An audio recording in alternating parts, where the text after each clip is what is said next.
أعوذ بالله من الشيطان الرجيم. بسم الله الرحمن الرحيم.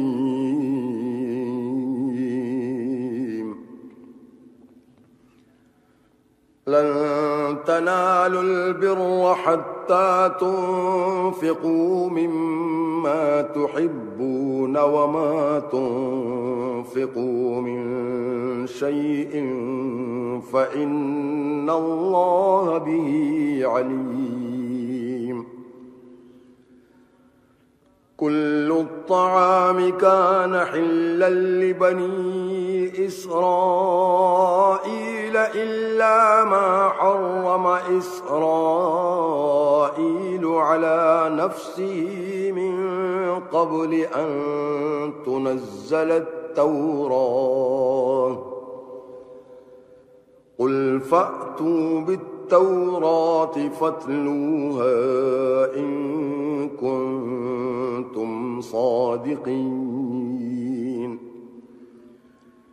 فمن افترى على الله الكذب من بعد ذلك فأولئك هم الظالمون.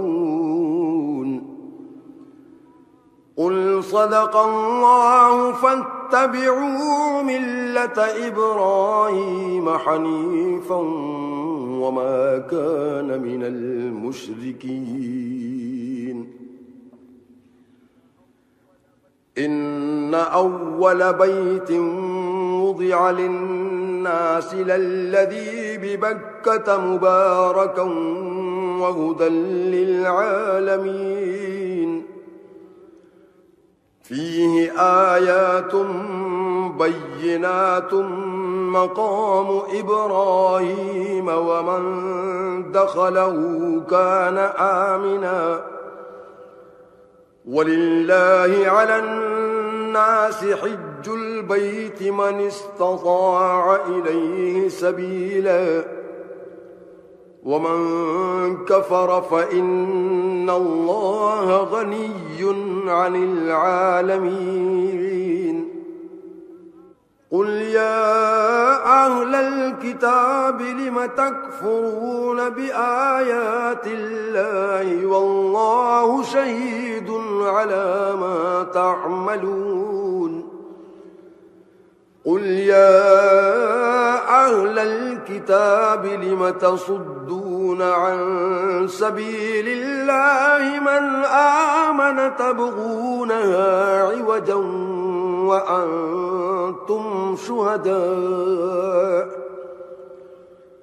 وما الله بغافل عما تعملون.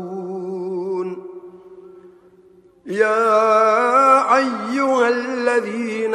آمنوا إن تطيعوا فريقا من الذين أوتوا الكتاب يردوكم بعد إيمانكم كافرين. وكيف تكفرون وأنتم تتلى عليكم آيات الله وفيكم رسوله ومن يعتصم بالله فقد هدي إلى صراط مستقيم. يا أيها الذين آمنوا اتقوا الله حق تقاته ولا تموتن إلا وأنتم مسلمون. واعتصموا بحبل الله جميعا ولا تفرقوا. واذكروا نعمة الله عليكم إذ كنتم أعداء فألف بين قلوبكم فأصبحتم بنعمته إخوانا وكنتم على شفا حفرة من النار النار فأنقذكم منها كذلك يبين الله لكم آياته لعلكم تهتدون ولتكن منكم أمة يدعون إلى الخير ويأمرون بالمعروف وينهون عن المنكر وأولئك هم المفلحون ولا تكونوا كالذين تفرقوا واختلفوا من بعد ما جاءهم البينات وأولئك لهم عذاب عظيم يوم تبيض وجوه وتسود وجوه فأما الذين اسودت وجوههم أكفرتم بعد إيمانكم فذوقوا العذاب بما كنتم تكفرون وأما الذين ابيضت وجوههم ففي رحمة الله هم فيها خالدون تلك آيات الله نتلوها عليك بالحق وما الله يريد ظلما للعالمين ولله ما في السماوات وما في الأرض وإلى الله ترجع الأمور كنتم خير أمة أخرجت للناس تأمرون بالمعروف وتنهون عن المنكر وتؤمنون بالله ولو آمن أهل الكتاب لكان خيرا لهم منهم المؤمنون وأكثرهم الفاسقون لن يضروكم إلا أذى وإن يقاتلوكم يولوكم الأدبار ثم لا ينصرون ضربت عليهم الذلة أينما ثقفوا إلا بحبل من الله وحبل من الناس وباءوا بغضب من الله وضربت عليهم المسكنة ذلك بأنهم كانوا يكفرون بآيات الله ويقتلون الأنبياء بغير حق ذلك بما عصوا وكانوا يعتدون ليسوا سواء من أهل الكتاب أمة قائمة يتلون آيات الله آناء الليل وهم يسجدون يؤمنون بالله واليوم الآخر ويأمرون بالمعروف وينهون عن المنكر ويسارعون في الخيرات وأولئك من الصالحين وما يفعلوا من خير فلن يكفروه والله عليم بالمتقين إن الذين كفروا لن تغني عنهم أموالهم ولا أولادهم من الله شيئا وأولئك أصحاب النار هم فيها خالدون مثل ما ينفقون في هذه الحياة الدنيا كمثل ريح فيها صر أصابت حرث قوم ظلموا أنفسهم فأهلكته وما ظلمهم الله ولكن أنفسهم يظلمون يا أيها الذين آمنوا لا تتخذوا بطانة من دونكم لا يألونكم خبالا ودوا ما عنتم قد بدت البغضاء من أفواههم وما تخفي صدورهم أكبر قد بينا لكم الآيات إن كنتم تعقلون ها أنتم أولئك تحبونهم ولا يحبونكم وتؤمنون بالكتاب كله وإذا لقوكم قالوا آمنا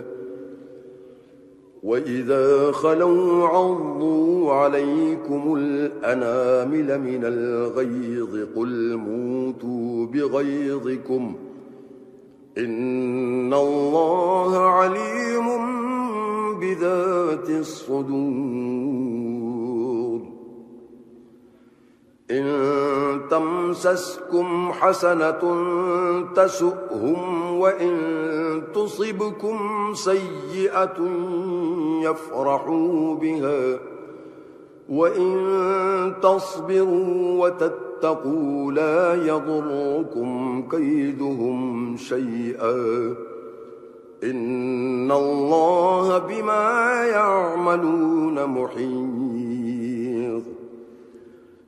وإذ غدوت من أهلك تبوئ المؤمنين مقاعد للقتال والله سميع عليم إذ هم الطائفتان منكم أن تفشلا والله وليهما وعلى الله فليتوكل المؤمنون ولقد نصركم الله ببدر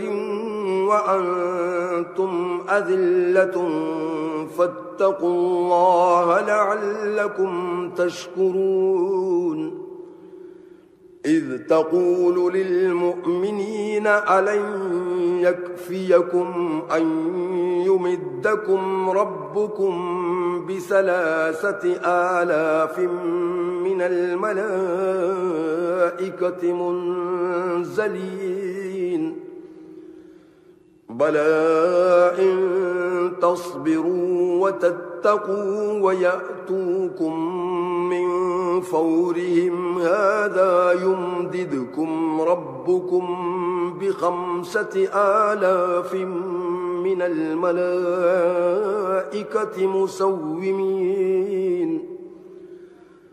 وما جعله الله إلا بشرى لكم ولتطمئن قلوبكم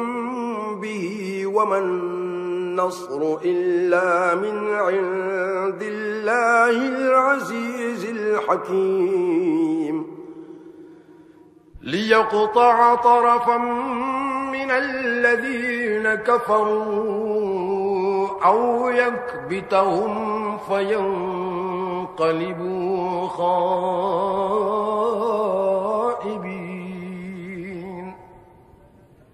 ليس لك من الأمر شيء أو يتوب عليهم أو يعذبهم فإنهم ظالمون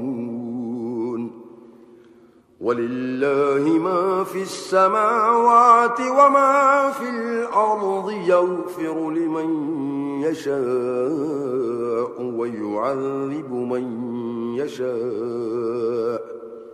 والله غفور رحيم يا أيها الذين آمنوا لا تأكلوا الربا أضعافا مضاعفة واتقوا الله لعلكم تفلحون واتقوا النار التي أعدت للكافرين وأطيعوا الله والرسول لعلكم ترحمون وسارعوا إلى مغفرة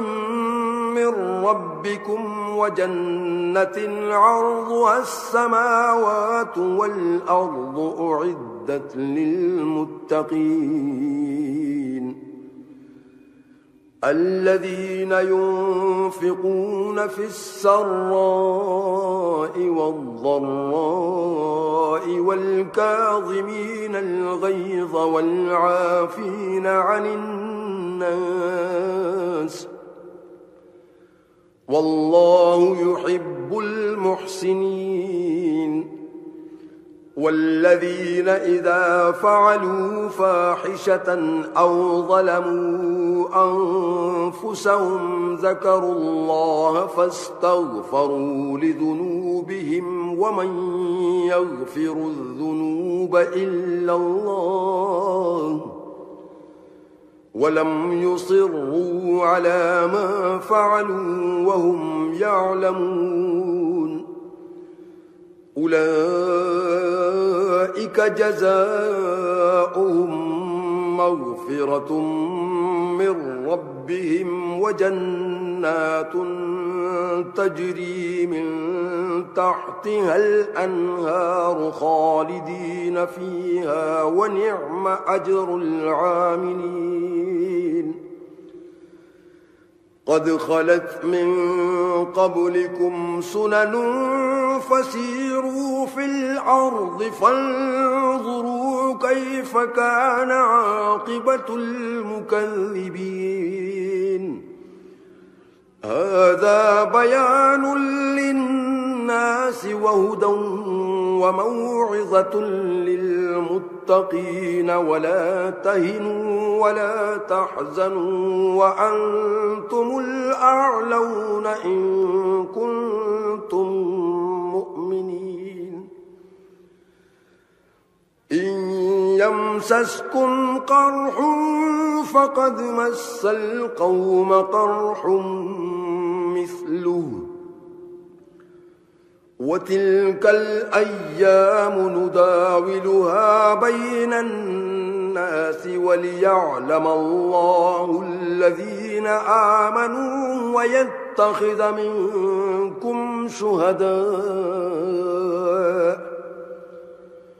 والله لا يحب الظالمين وليمحص الله الذين آمنوا ويمحق الكافرين أم حسبتم أن تدخلوا الجنة ولما يعلم الله الذين جاهدوا منكم ويعلم الصابرين ولقد كنتم تمنون الموت من قبل أن تلقوه فقد رأيتموه وأنتم تنظرون وما محمد محمد إلا رسول قد خلت من قبله الرسل أفإن مات أو قتلا انقلبتم على أعقابكم ومن ينقلب على عقبيه فلن يضر الله شيئا وسيجزي الله الشاكرين وما كان لنفس أن تموت إلا بإذن الله كتابا مؤجلا ومن يرد ثواب الدنيا نؤته منها ومن يرد ثواب الآخرة نؤته منها وسنجزي الشاكرين وكأي من نبي قاتل معه ربيون كثير فما وهنوا لما أصابهم في سبيل الله وما ضعفوا وما استكانوا والله يحب الصابرين وما كان قولهم إلا أن قالوا ربنا اغفر لنا ذنوبنا وإسرافنا في أمرنا وثبت أقدامنا وانصرنا على القوم الكافرين فآتاهم الله ثواب الدنيا وحسن ثواب الآخرة والله يحب المحسنين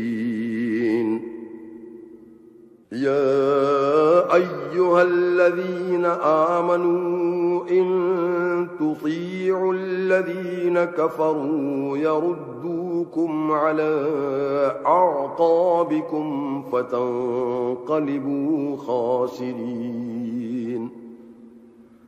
بل الله مولاكم وهو خير الناصرين سنلقي في قلوب الذين كفروا الرعب بما أشركوا بالله ما لم ينزل به سلطانا ومأواهم النار وبئس مثوى الظالمين ولقد صدقكم الله وعده إذ تحسونهم بإذنه حتى إذا فشلتم وتنازعتم في الأمر وعصيتم من بعد ما أراكم ما تحبون منكم من يريد الدنيا ومنكم من يريد الآخرة ثم صرفكم عنهم ليبتليكم ولقد عفا عنكم والله ذو فضل على المؤمنين إذ تصعدون ولا تلوون على أحد والرسول يدعوكم في أخراكم فأثابكم غما بغم لكي لا تحزنوا على ما فاتكم ولا ما أصابكم والله خبير بما تعملون ثم أنزل عليكم من بعد الغم أمنة نعاسا يغشى طائفة منكم وطائفة قد هَمَّتْهُمْ أَنفُسُهُمْ يَظُنُّونَ بِاللَّهِ غَيْرَ الْحَقِّ ظَنَّ الْجَاهِلِيَّةِ يَقُولُونَ هَل لَّنَا مِنَ الْأَمْرِ مِن شَيْءٍ قُلْ إِنَّ الْأَمْرَ كُلَّهُ لِلَّهِ يُخْفُونَ فِي أَنفُسِهِم مَّا لَا يُبْدُونَ لَكَ يَقُولُونَ لَوْ كَانَ لَنَا مِنَ الْأَمْرِ شَيْءٌ مَّا قُتِلْنَا هَاهُنَا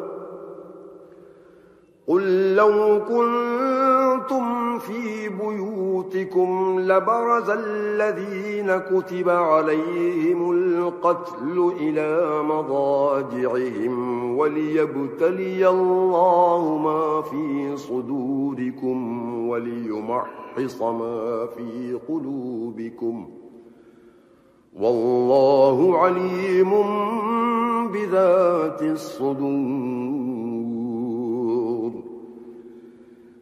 إِنَّ الَّذِينَ تَوَلَّوْا مِنكُمْ يَوْمَ الْتَقَى الْجَمْعَانِ إِنَّمَا اسْتَزَلَّهُمُ الشَّيْطَانُ بِبَعْضِ مَا كَسَبُوا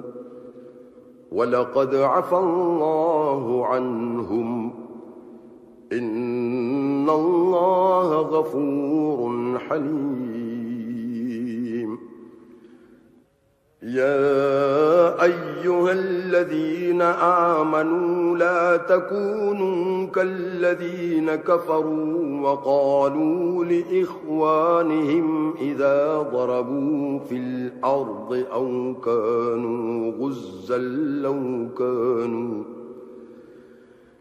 إِذَا ضَرَبُوا في الأرض أو كانوا غزا لو كانوا عندنا ما ماتوا وما قتلوا ليجعل الله ذلك حسرة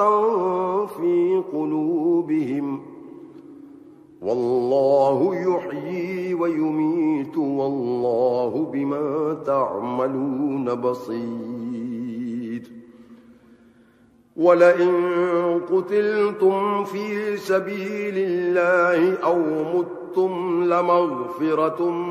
من الله ورحمة خير مما يجمعون ولئن متم أو قتلتم لإلى الله تحشرون فبما رحمة من الله لنت لهم ولو كنت فظا غليظ القلب لانفضوا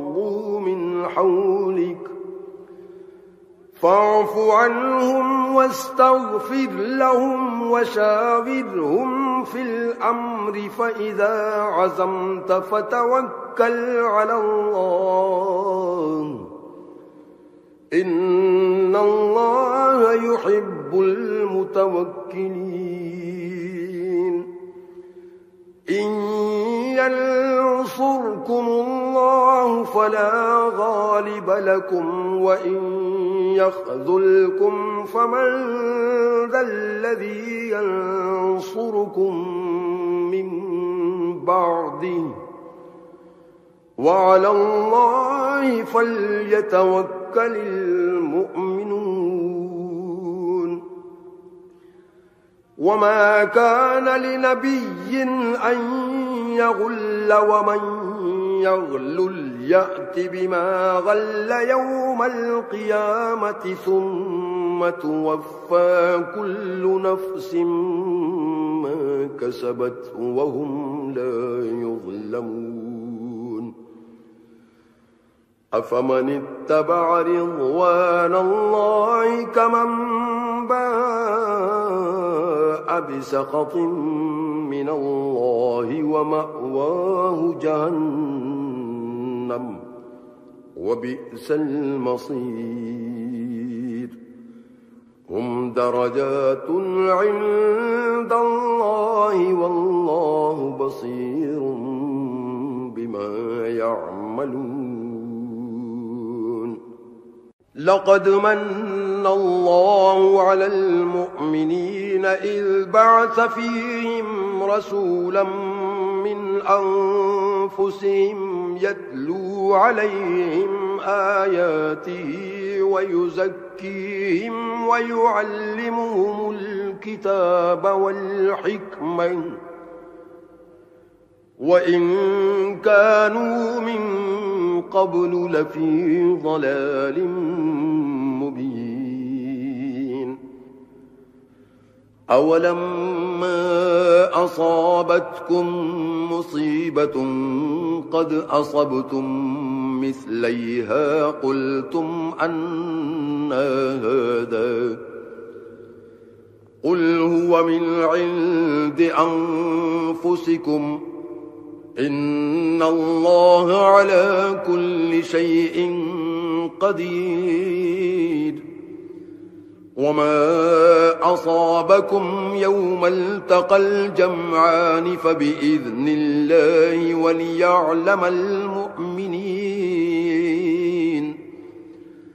وليعلم الذين نافقوا وقيل لهم تعالوا قاتلوا في سبيل الله أو ادفعوا قالوا لو نعلم قتالا لاتبعناكم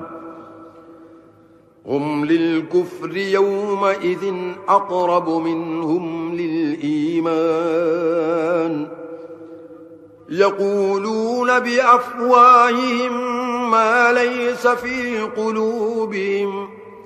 والله أعلم بما يكتمون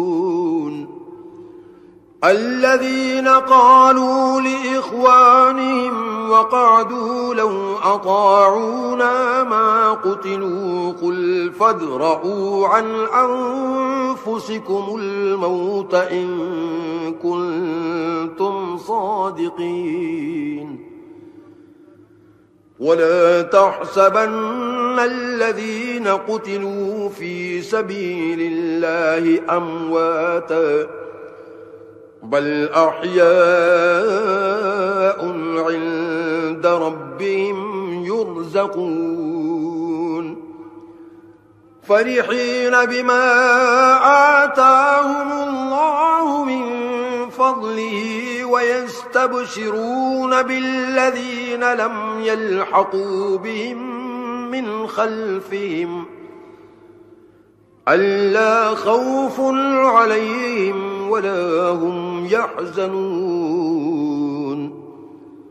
يستبشرون بنعمة من الله وفضل وأن الله لا يضيع أجر المؤمنين الذين استجابوا لله والرسول من بعد ما أصابهم القرح للذين أحسنوا منهم واتقوا أجر عظيم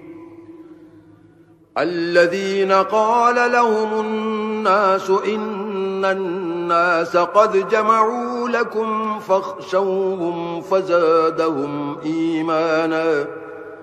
وقالوا حسبنا الله ونعم الوكيل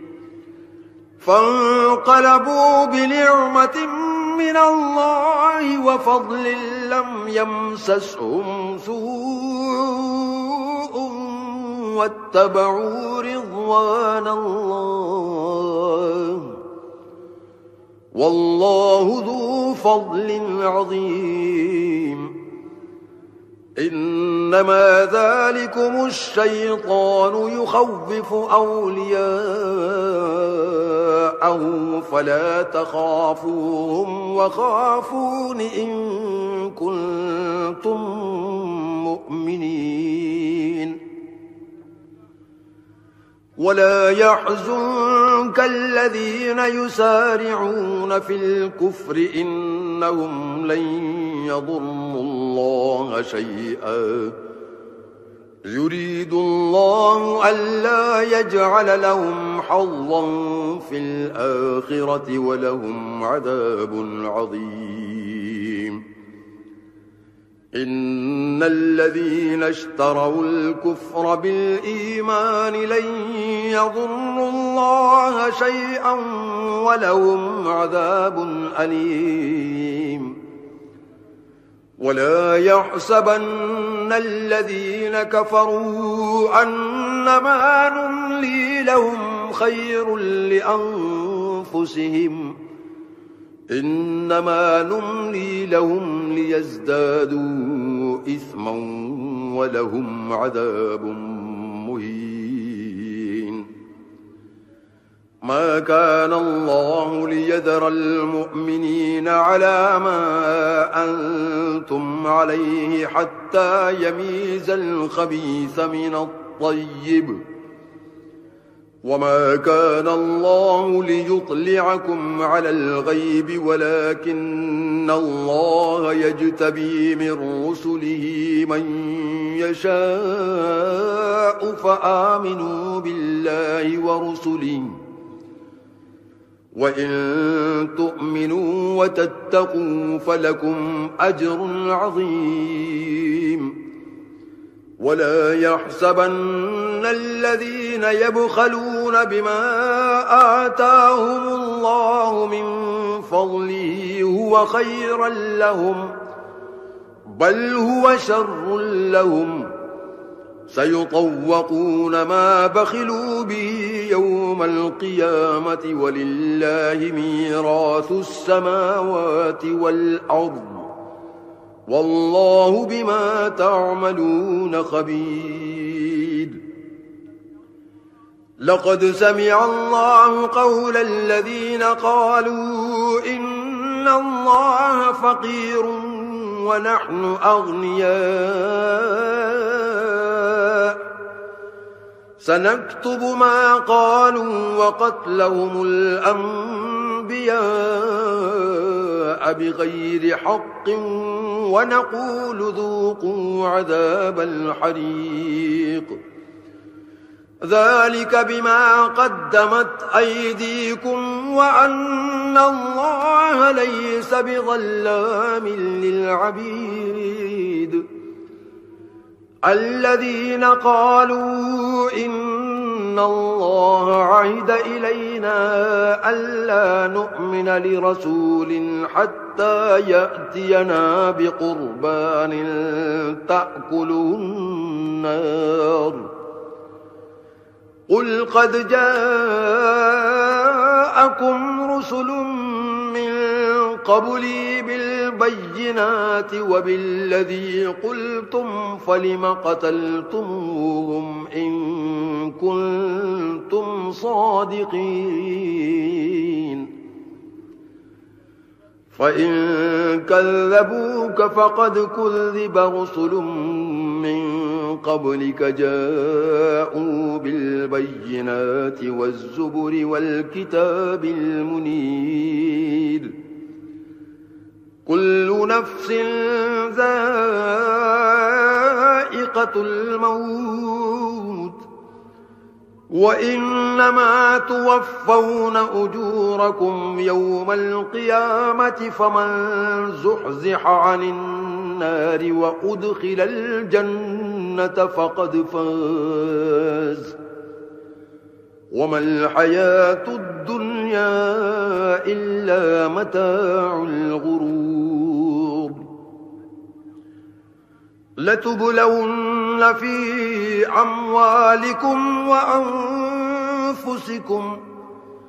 ولتسمعن من الذين أوتوا الكتاب من قبلكم ومن الذين أشركوا أذى كثيرا، وإن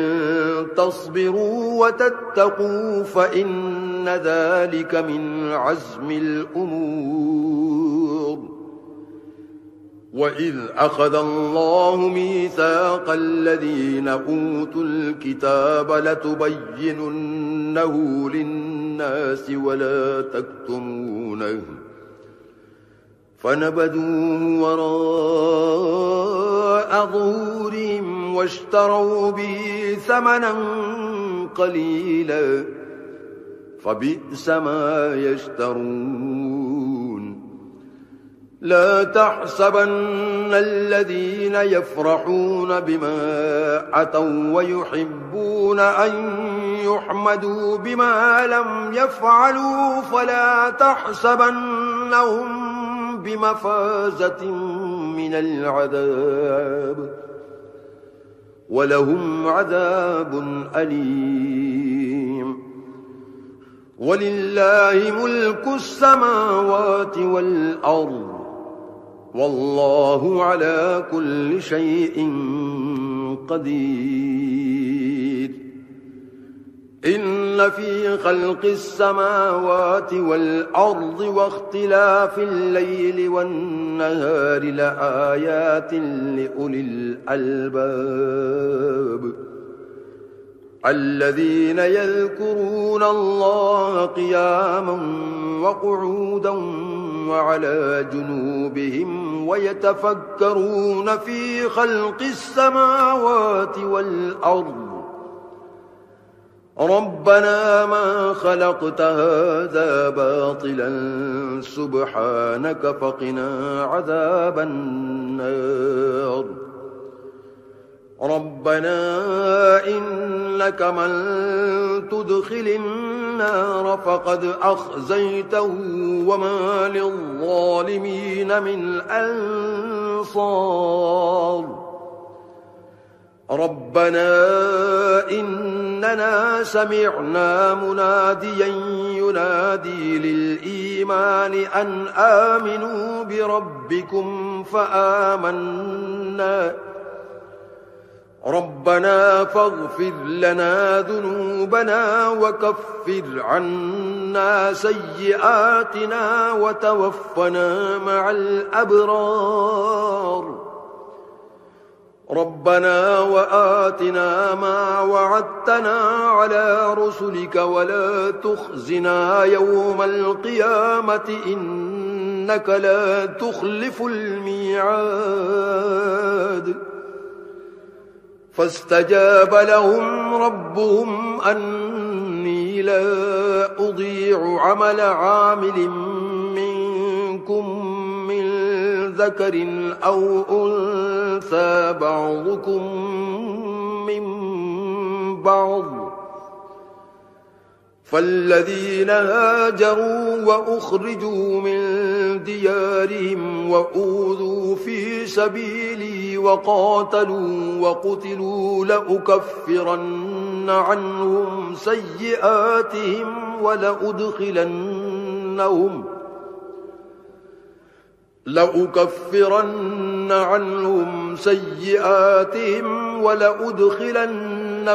جنات تجري من تحتها الأنهار ثوابا من عند الله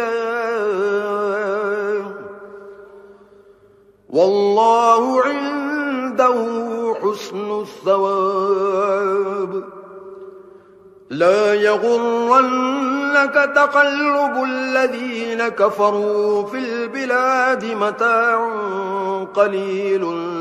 ثم مأواهم جهنم وبئس المهاد. لكن الذين اتقوا ربهم لهم جنات تجري من تحتها الأنهار خالدين فيها نزلا من عند الله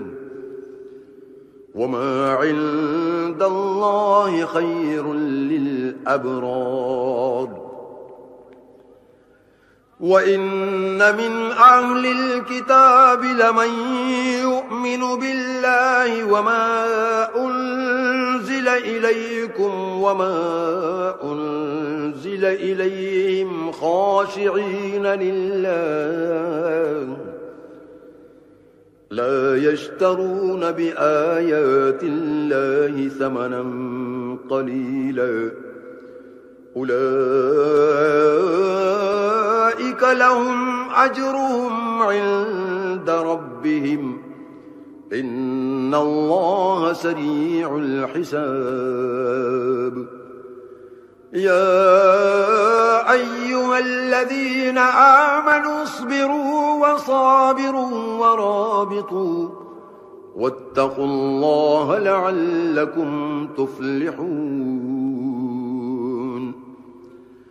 بسم الله الرحمن الرحيم يا أيها الناس اتقوا ربكم الذي خلقكم من نفس واحدة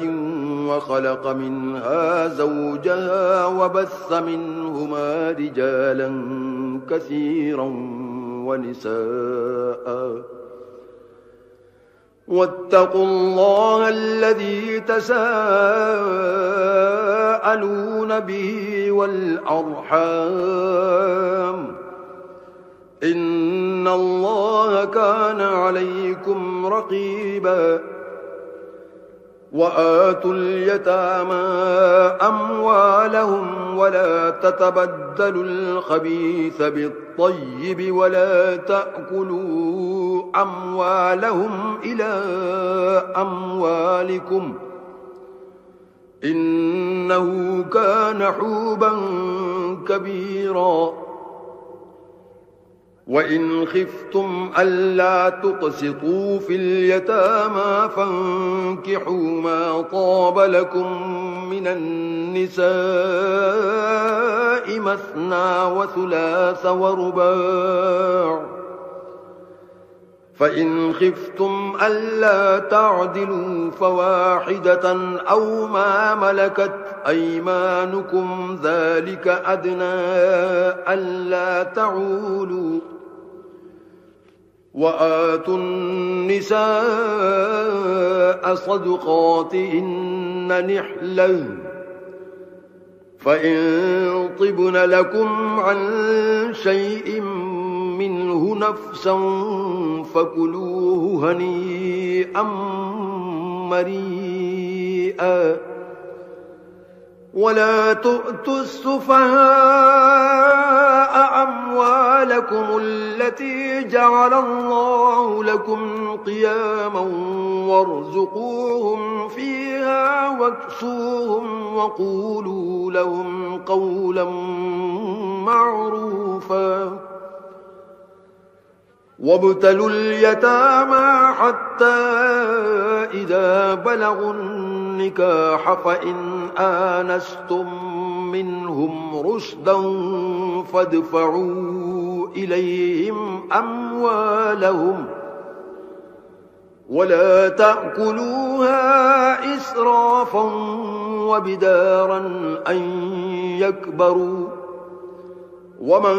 كان غنيا فليستعفف ومن كان فقيرا فليأكل بالمعروف فإذا دفعتم إليهم أموالهم فأشهدوا عليهم وكفى بالله حسيبا للرجال نصيب مما ترك الوالدان والأقربون وللنساء نصيب مما ترك الوالدان والأقربون مما قل منه أو كثر نصيبا مفروضا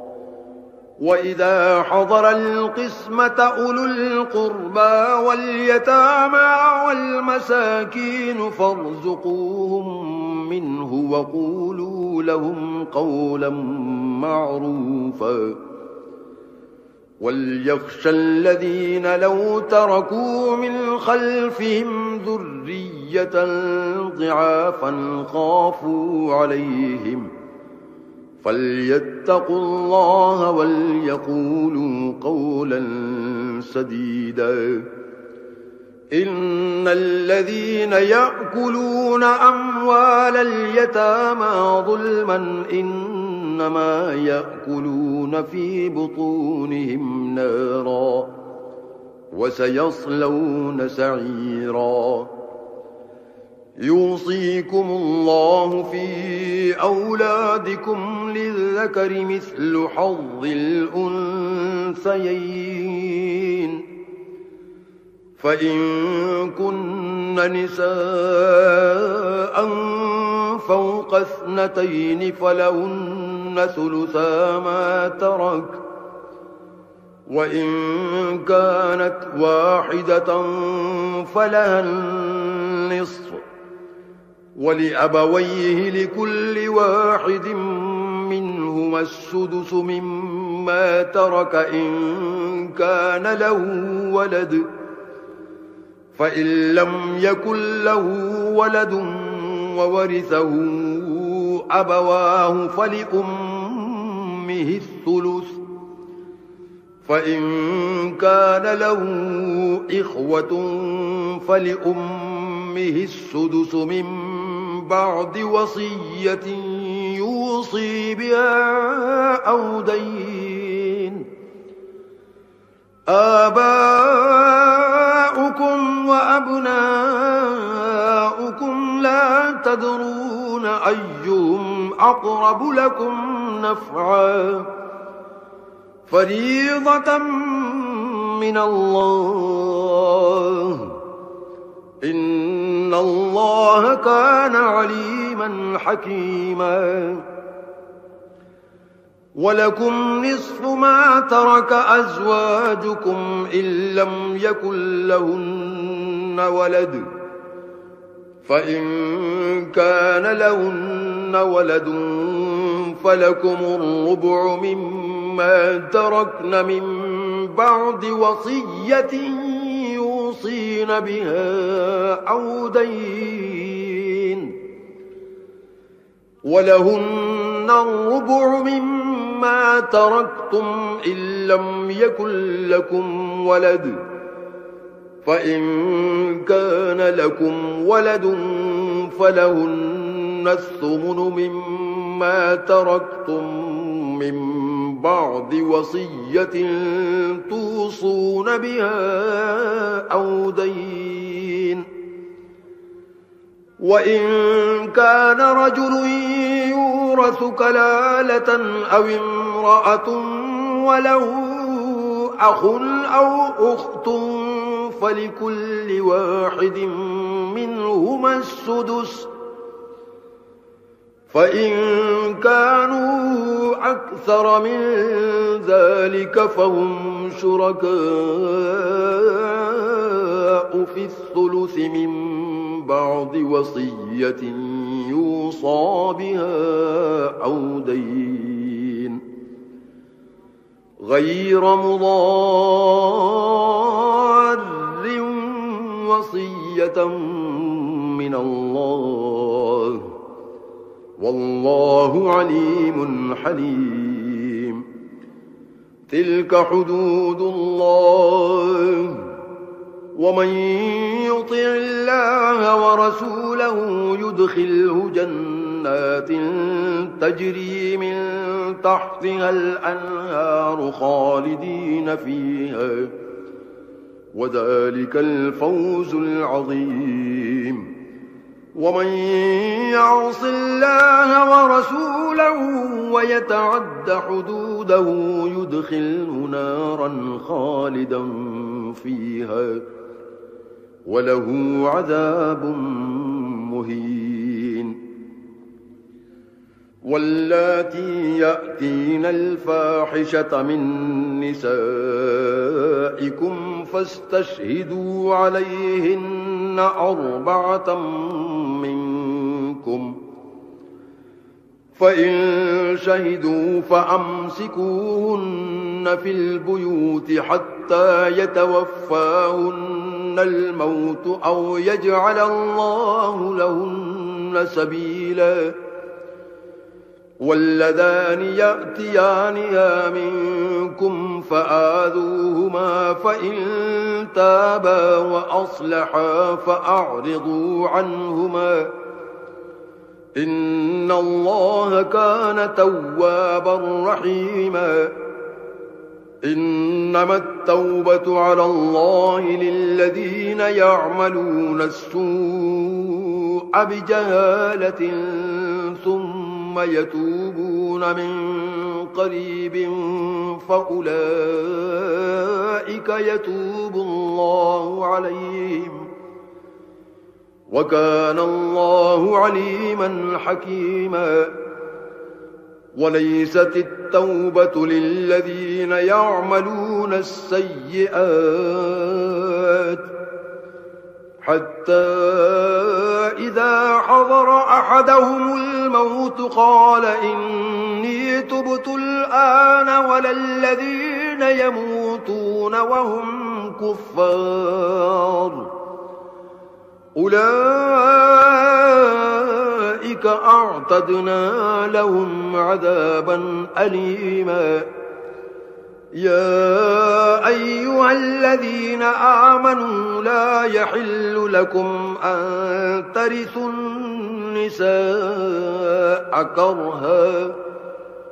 ولا تعضلوهن لتذهبوا ببعض ما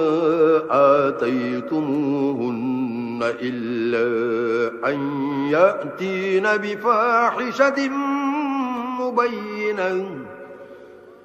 وعاشروهن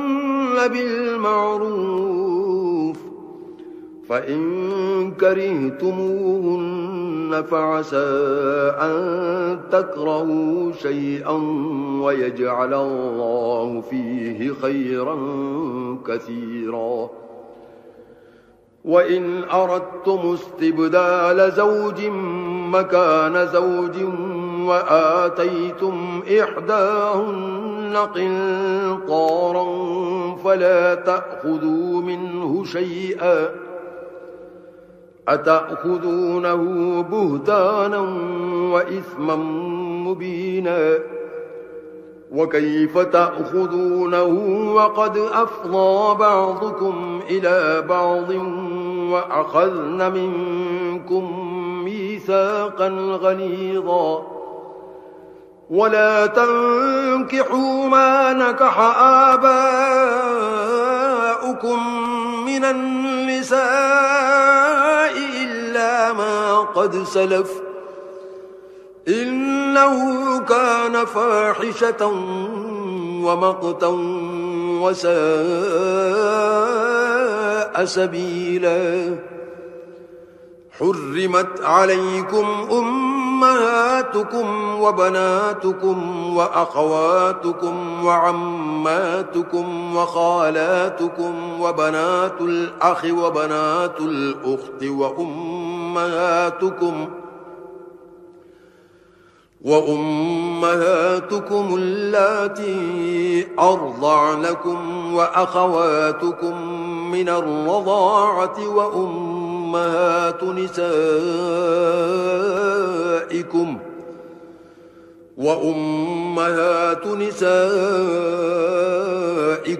وربائبكم اللاتي في حجوركم من نسائكم اللاتي دخلتم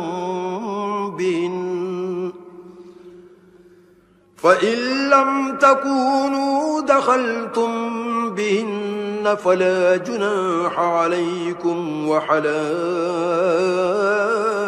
أبنائكم الذين من أصلابكم وأن تجمعوا بين الأختين إلا ما قد سلف إن الله كان غفورا رحيما أعوذ بالله من الشيطان الرجيم بسم الله الرحمن